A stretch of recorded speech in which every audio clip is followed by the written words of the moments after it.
Lawrence Auto Parts presents Countdown to Signing Day. Good evening and welcome to our National Signing Day special. I'm Paul Devlin, and today is the Super Bowl of college football recruiting, a day when the best players in the nation put pen to paper and make their college choice official. For the next 90 minutes, we're going on an all-out blitz, giving you all the goods on National Signing Day. And joining me once again is our recruiting analyst, Jamie Newberg. And Jamie, you've been around here for a long time, have seen a lot of crazy stuff over the years. How do the events of today compare to the events of past years? I tell you what, it's been about 10 years. I've been with Countdown to Signing Day in some form or fashion, but by far, this has been the craziest day of a signing day I can remember. We had kids, a lot of kids, over a couple dozen, committing and signing. Then, of course, we had the kids that were committed, deciding to sign somewhere else. So it's been crazy trying to track it all down and follow it. All right, let the games begin, and we're going to get things started on Tobacco Road. And one school that pulled off a shocker today is North Carolina State. Chuck Amato used the power of persuasion to get a couple of studs to decommit from other schools and sign with the Pack. The first is A.J. Davis, the second, Richard Washington. Well, A.J.'s the crucial one because they get him away from in-state rival UNC to sign with the Wolfpack, one of the top cover corners in the nation, a possible future Olympian in the long jump. And, of course, Richard Washington was committed to Ohio State. There was some thought or speculation he could go to Florida, but he signed with the Pack today. North Carolina State, not the only team coming up big today. The Georgia Bulldogs reeled in one of the best offensive linemen in the nation in Max Gene Gillis. This was a big surprise because the Miami Hurricanes don't lose too many from their backyard. He's from Dade County. Surprised us all by signing with Mark Richt and the Georgia Bulldogs. And Devonair Machado is a guy that committed to a couple different schools last week: Auburn, NC State, Florida. Most recently committed to Auburn, but signed with, Florida, but most recently signed with Auburn today. And Tommy Tuberville did a great job today. Yeah, and as for the Seminoles of Florida State, same story, just a different year. They started slow in the recruiting game, but finished very strong today. They rallied big, signing some of the best players in the nation. Unbelievable. That's all I got to say for Bobby Bowden.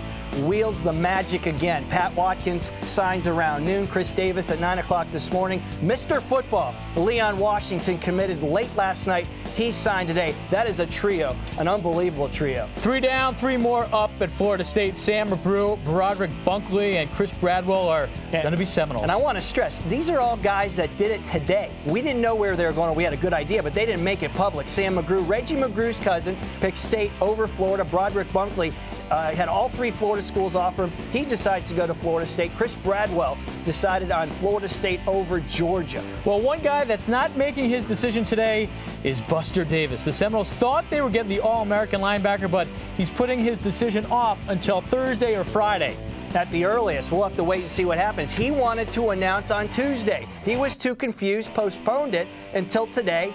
The press conference rolled around. He said, look, guys, I am not ready to make a decision. He would like to do it tomorrow or Friday. Now, this is not unusual. We sometimes see this. I still think the Noles have the best shot to get Buster Davis, but Nebraska's in there as well as Ohio State. That one's going to be interesting. We'll have information on Saturday on Buster Davis. More big signings today. Let's check them out. Ricardo Hurley, Derek Morris, and Alex Poe were considered to be among the best in the nation at their respective positions, and they're going to be playing all over the map next year. Yes, they are. I tell you, it was Georgia and South Carolina for Ricardo Hurley. Florida made a late push, but he decides in the end to stay home and sign with Lou Holtz in South Carolina. Derek Morris had about a lunchtime press conference and picked Ohio State over Georgia, and Alex Poe, really not a big surprise, staying home in Coral Gables, and he inks with Larry Coker in the Miami Hurricanes. Well, no surprise here. The Tennessee Volunteers had a big day and another big year. The Orange reeled in Brandon Jeffries, James Bank, and the big tight end, Aaron Kirkland. I told you there were a lot of decisions made today. These are all the guys that made decisions today. Brandon Jeffries, one of the top OLs in the country, picks Tennessee. James Banks, one of the most athletic quarterbacks in the nation, he signs with Tennessee. And Aaron Kirkland, another good one, leaving North Carolina to head over to the University of Tennessee. Philip Fulmer does it once again. Well, the Riverboat Gambler rolled the dice and came up snake eyes once again. Tommy Tuberville and the Tigers had a good day picking up a lot of beef. Yeah, and they go to the Peach State, the state of Georgia, to steal these kids away. Troy Reddick out of Albany signs with Auburn, as did teammates Marcus McNeil and Jonathan Palmer. So Auburn having a good day with this trio, as well as Devonair Machado. Well, here are the 2 of the best all-around athletes in the South, Jamie. Nick Turner and our old friend, Justin Miller. Yeah, I tell you what, Nick Turner going to Mississippi State, joining former teammate Kamal Jackson, probably the most explosive player of the running backs in the Southeast. And, of course, Justin Miller on our show last week picked Clemson over Tennessee and Arkansas. He'll play cover corner for Tommy Bowden. Yeah, and taking a look at the video of Turner, I mean, this guy has it all, and Mississippi State getting a good one. Yeah, it really reminds me a lot of Derek Tinsley. We featured a bunch last season, can play running back, cover corner, wide receiver. I've seen this kid play locally here in Atlanta since his freshman year in high school. He can do it all on the football field, has tremendous speed, versatility, quickness, vision. If he can get a little bit bigger at the next level, he can play running back, he can play receiver, or cover corner. I love Nick Turner. I think he's one of the best players in the state of Georgia. Was slowed down by a foot injury this season. That's why he didn't have the big numbers. Here's another guy I know you love, Marcus Jackson, one of the best defensive linemen in the entire nation. He made his college choice official just a few hours ago, and the big man out of Norcross, Georgia, is staying home to play for the Dogs. Our Tommy Kane talked to Jackson one-on-one. Well, thanks, guys. I'm out here at Norcross High School, where earlier today, first-team All-South defensive lineman Marcus Jackson announced his much-anticipated decision.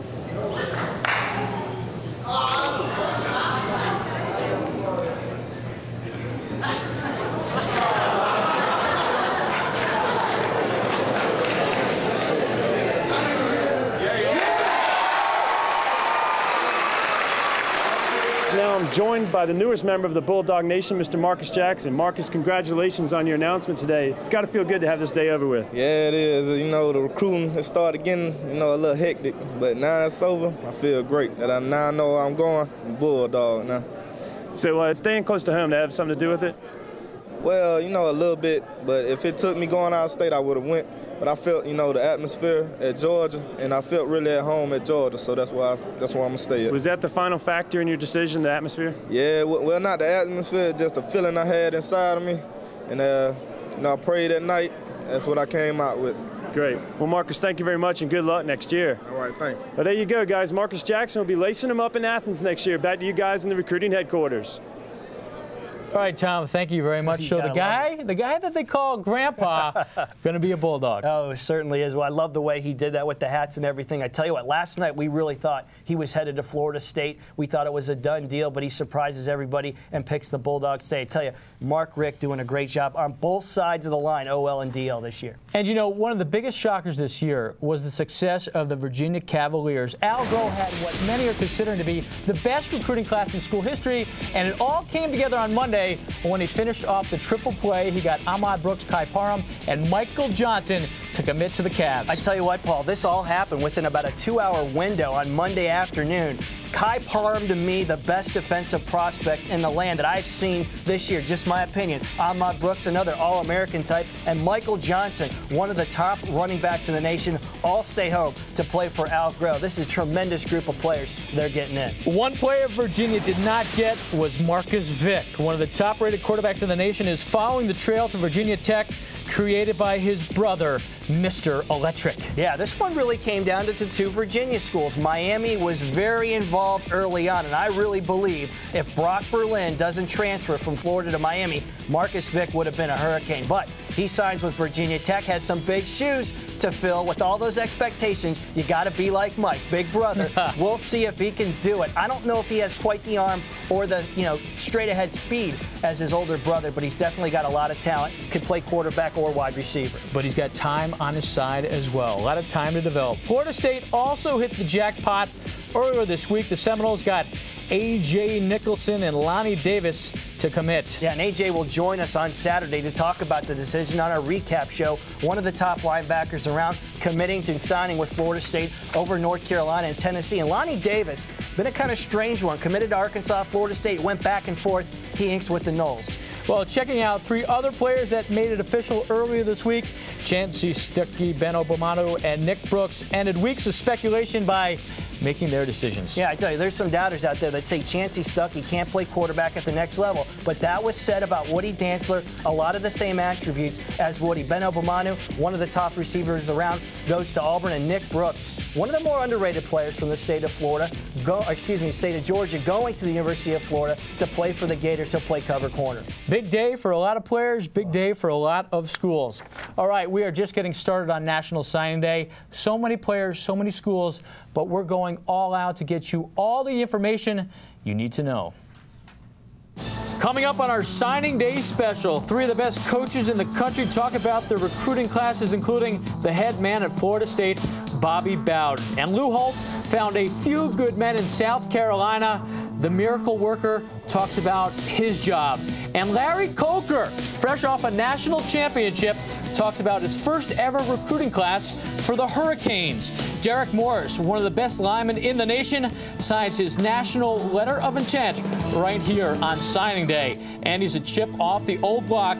Gerald Rigg Jr. is rushing after his father, but he's going to be a volunteer instead of a Sun Devil. That's coming up next on Countdown to Signing Day. Countdown to Signing Day is being brought to you by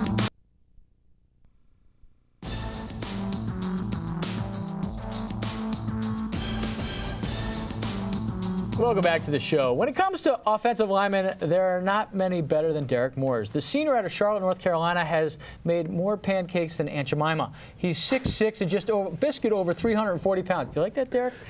Today, the big man made his college choice official, and I mean big, and he joins us to talk about it. Derek, thanks a lot for coming on the set the second time here on Countdown to Signing Day. And judging by your hat, I'd say you're going to Ohio State. Yep, I'm a Buckeye, so yep, I'm going to Ohio State. Well, congratulations. Thanks. Why a Buckeye? I mean, Georgia wanted to. They were on your radar screen. Why are you going out to the Midwest? Well, I feel at home in the Midwest. I feel home at Ohio State. Coach Tressel, Coach Bowman made me feel at home, and I like the guys up there, so I really think I could be successful at Ohio State. Now, we had a talk a little bit earlier today on your way over. Big reason why, too. Ohio State, a lot of success of putting NFL players in from at the offensive line position. Yep. I mean, I just want to be in that train, you know, the pace, stringers, all the, you know, I would like to be in that train. Now, we talked about earlier on the show, when you were here a couple months ago, your favorite player is Orlando Pace. Yep. The big man, the #1 pick in the draft several years ago. That had to have an influence on you in terms of going to Ohio State and going to a school that, you know what, it's run blocking, pass blocking. I mean, of course, it had, you know, an effect on me. I mean, I just want to be, I would like to be just like him or even better, you know. I mean, I love watching him play. I mean, he's a great player, and, you know, I just want to be on his status one day. Now, I know Mike Bobo, the Georgia assistant, recruited you for UGA, and I know he was one of your favorites. You love to talk with him. How hard was it to tell Georgia no? Oh, I mean, it was real hard. I mean, Coach Bobo was like a real good friend of mine, and I mean, I like him a lot. And he said, I asked him last night, asked him, if I sign with Ohio State, you know, we'll still be buddies, right? He said, yeah, we'll still always communicate. We'll always still be friends. So I'm happy about that. All right, so you got your name on the letter of intent, which you're going to sign for us. But what are some of the things, I mean, that you feel that you have to work on to get better and play at the next level? Obviously, the speed of the game. I mean, the speed of the game is going to be a whole different level. So once I get up there, I'm going to adjust and, you know, just try to be the best I can be on the college level. Now, take us through the last 10 days or so. You visited Florida last weekend. You said you made a decision a couple days ago. Take us through that last week or so and how you came up with Ohio State. Well, I just got on my hands and knees and prayed to God, you know. I mean, that's where I got my answer from. And a lot of people didn't understand, like, you know, where you going, where you going. I was like, I'm waiting on my answer, and they didn't understand me. And it was really just from the man upstairs. That's where I got my answer from. So I just